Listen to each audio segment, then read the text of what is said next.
আসন্ন জাতীয় সংসদ নির্বাচনে আইন শৃঙ্খলা রক্ষাকারী বাহিনী ৩ স্তরের দায়িত্ব পালন করবে।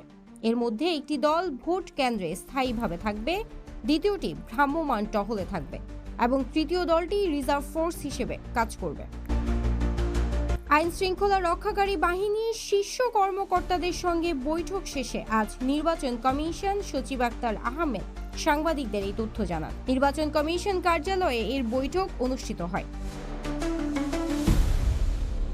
ইসি সচিব বলেন, আইন শৃঙ্খলা রক্ষাকারী বাহিনীর একটি দল ভোট কেন্দ্রে স্থায়ী নিরাপত্তায় নিয়োজিত থাকবে, আরেকটি দল মোবাইল ফোর্স হিসেবে সার্বক্ষণিক টহল দেবে অথবা স্থায়ী তল্লাশি চৌকি পরিচালনা করবে। তৃতীয় দলটি কেন্দ্রীয় রিজার্ভ ফোর্স হিসেবে প্রস্তুত থাকবে।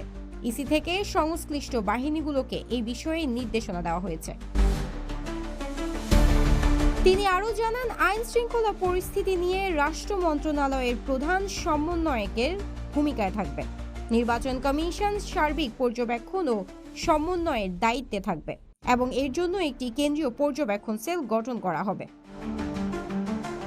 সেনাবাহিনীর বিষয়ে ইসি সচিব বলেন, আগামী বছর 28 ফেব্রুয়ারি পর্যন্ত সেনাবাহিনীর বিচারিক ক্ষমতা বাড়ানো হয়েছে। তারা সেই ক্ষমতা প্রয়োগ অব্যাহত রাখবে।